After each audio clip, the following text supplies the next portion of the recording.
আমি যদি বলি শুরু করবা কখন, তুমি কলেজে উঠছো, তোমার এইচএসসি লাইফ শুরু হয়েছে, তুমি স্টার্ট করে দাও, ঠিক আছে? এখন কথা হলো এইচএসসি 26 যারা আছো তাদের কিন্তু মোটামুটি একটা টাইম চলে গেছে, ঠিক আছে? এখন যেটা চলে গেছে ওটারে অ্যাকনলেজ করো, আচ্ছা আমার কিছুদিন টাইম চলে গেছে, আমি ফাঁকিবাজি করছি, ওটার জন্য একটু অনুতপ্ত হও যে আচ্ছা আমি একটু ফাঁকিবাজি করছি। দেন তুমি চিন্তা করো আচ্ছা আমার এখন থেকে পড়াশোনা শুরু করা লাগবে।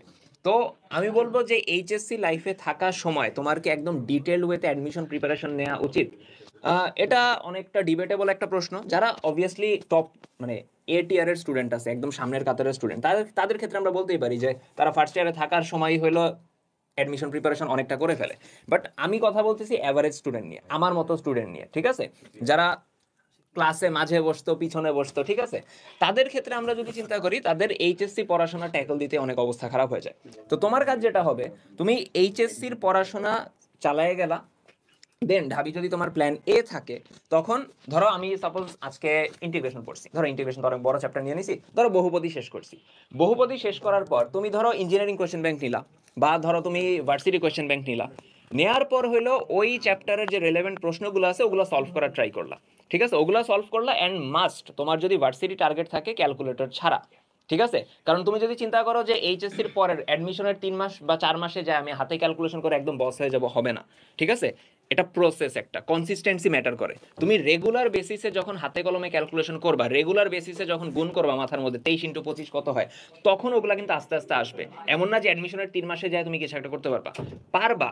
আই নো মেরিটোরিয়াস স্টুডেন্ট থাকে, যে জেনেটিক অ্যানোমালি থাকে মানুষজন, ঠিক আছে, যারা 3 মাস 4 মাস পড়াশোনা করে একদম কোপায় দেয়। আমার নিজের ফ্রেন্ড কিছু ছিল 15 দিন মেডিকেল পড়াশোনা করে কোপায় দিছে, ঠিক আছে? মেডিকেল টার্গেটও ছিল না, এরা মেডিকেল পড়তেছে। তো তাদের সাথে কম্পারিজন দিয়ে তো আমার লাভ নাই। আমার একজন জিজ্ঞাসা করছে ইটাচি ফ্যান নাকি?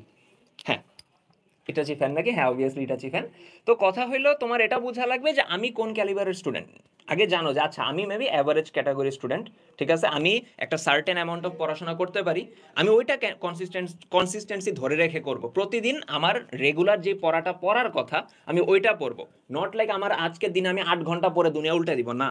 তুমি টার্গেট করো যে আচ্ছা আমি আগামী 2 দিনের ভিতরে আমি জটিল সংখ্যা চ্যাপ্টারটা শেষ করব, ওই টার্গেটটা ধরে আগাও, নট লাইক যে আমার আওয়ার কাউন্ট করে আগেও না।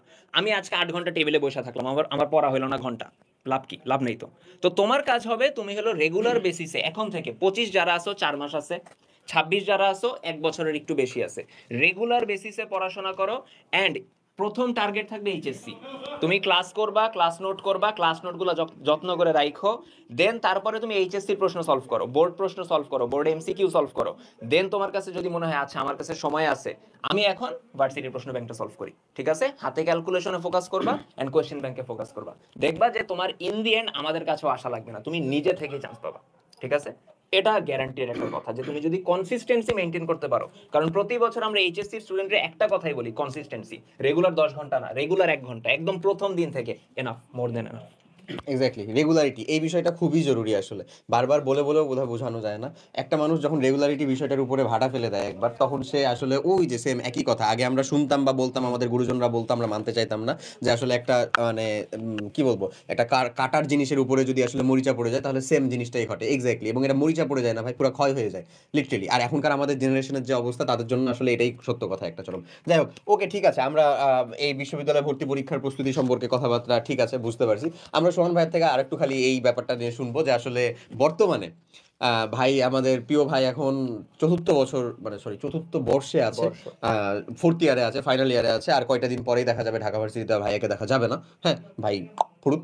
তো ভাই আসলে এখন তার ভার্সিটি লাইফ নিয়ে একটু বলুক, যেটাও তোমরা আর কি একটু শুনে থাকো অগ্রিম ভাবে, যে আসলে এই ভার্সিটি লাইফের 4 বছর তার জীবনের আপস অ্যান্ড ডাউনসটা কিরকম গেছে, এই ভার্সিটি লাইফ দিয়ে উনি কি প্রত্যক্ষ পাইছে? আর পরোক্ষভাবে কিভাবে প্রভাবিত হয়েছে, কি পাইছে কি হারাইছে, সেগুলো ভাই একটু বলে দেন খালি। আচ্ছা, সোজা কথা হলো আমি স্টেরিওটিপিক্যাল কথা জীবনেও বলবো না স্টুডেন্টদের সামনে যে ঢাকা ভার্সিটিতে পড়লে তোমার একদম প্রতিদিন চিল আর চিল, না। চিল তো দূরের কথা, কাকও দেখা যায় না, ঠিক আছে? সকালবেলা আমাদের তোমাদের আশিক ভাই যে আছে, আমরা সকালে আজকে ক্লাস স্টার্ট করছি, 3টা ক্লাস করছি, ল্যাব করছি, দেন দৌড়ে দৌড়ে এখানে আসছি। তো চিল নাই, ভার্সিটি লাইফে চিল নাই। এটা কেউ মাথায় রেখো না ভার্সিটিতে উঠার পর আমি চিল করব, নাই। চিল লাইফে নাই। চিল ছিল এসএসসির পরের 3 মাস, আর নাই। তো কথা হইলো ভার্সিটি লাইফে উঠার পর তুমি অ্যাকচুয়ালি কি পাবা। আমার কথা হলো একটা ইনস্টিটিউশন তোমাকে ততটুকুই দিতে পারবে যতটুকু তুমি নিতে পারবা, ঠিক আছে? একটা ইনস্টিটিউট থেকে বেস্টটা হলো তুমি নিয়ে আসবা। আমাকে কি দিছে?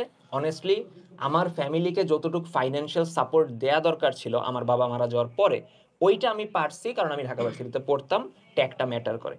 শুনতে তিতা শোনাইলো, ট্যাগটা ম্যাটার করে। টিউশনে গেলে ম্যাটার করে যে ঢাকা ভার্সিটিতে পড়ে। এই জায়গাটা, অ্যান্ড এই জন্য আমি কয়েকদিন আগে যে এই তোমাদের গ্রুপের মধ্যে যে পোস্ট করছিলাম, ওইখানে একটা কথাই বলছিলাম যে মিডল ক্লাস স্টুডেন্টদের জন্য আমাদের ফ্যামিলির হাল ধরা লাগবে। এই জন্য আমাদের কাছে পাবলিকটা ম্যাটার করে। অবভিয়াসলি পাবলিকে না পড়লে কি তোমার জীবন শেষ হয়ে যাবে? না, জীবনের থেকে অনেক বড়। বাট ফাইন্যান্সিয়াল সাপোর্টটার জন্য আমার থ্রি দরকার। ইডিয়টস মুভি আমরা কে দেখি নাই এরকম বোধহয় কেউ নাই, সবাই নিজেকে কলেজ লাইফে আসলে রানছোড় দাস ছাঁচান মনে করি। আমি মনে করে আসছি, তোমার ভাই মনে করে আসছে, তোমার অমুক ভাই মনে করে আসছে, তোমার পূর্বজন্ম পরের জন্ম সবাই বোধহয় মনে করে আসছে, এটাই স্বাভাবিক। But the reality is always disappointing. And সেটা হচ্ছে এরকমই ভাইয়া, যে আমরা যখন রিয়েলিটির ভিতরে আসি তখন আসলে এটা যে এসে দেখতে পাই যে না রানছোড় দাস ছাঁচান আমরা, না আমাদের মধ্যে একেবারে খুব স্পেশাল কোনো টাইপের একটা আছে যে কোনো একটা আর্ট শিল্পকে এত সুন্দরভাবে আমরা বুঝাইতে পারি ফারহান। আমরা আসলে টিপিক্যাল রাজু রাস্তোগি। ওটাও না True. বোধহয়, হ্যাঁ ওর থেকেও বোধহয় আরেকটু বোধহয় লোয়ার এমন টাইপের কিছু, যার একটা ফ্যামিলিকে সাপোর্ট করতে হবে, যার রীতিমতন মনে হয় যে মানে আমি না থাকলে এই লোকগুলাকে কে দেখবে এরকম একটা অবস্থা, যার মনে হয় যে আমার উপরে মানে আমার কাঁধ যেটা সেই কাঁধের প্রশস্তটা আসলে এতটুক যেটা আসলে এই মিটার সেন্টিমিটার স্কেল দিয়ে মাপা সম্ভব না, যার মানে লিটারেলি মনে হয় যে এই কাঁধের উপরে অনেক মানুষজন অনেক ভয় দিক ভয়। থেকে হ্যাঁ ডিপেন্ড করে আছে। আর যা মানে যে আসলে রাতের বেলা ঘুমোতে যায় পরের দিনের ভয় নিয়ে। সত্য কথা। এটা কোন ভয়? এটা কি এমন ভয় চোর ডাকাত ধরবে এমন টাইপের? না ভাই। এটা এমন টাইপেরই ভয় যেটা মানে আসলে তুই বা আমরা কেউই ওই টাইমটাতে ফিল করতে পারি না। আর আমি এই টাইমে এসে এটা ফিল ছাড়া থাকতে পারি না। এটা বুঝতে পারবি। যাই হোক,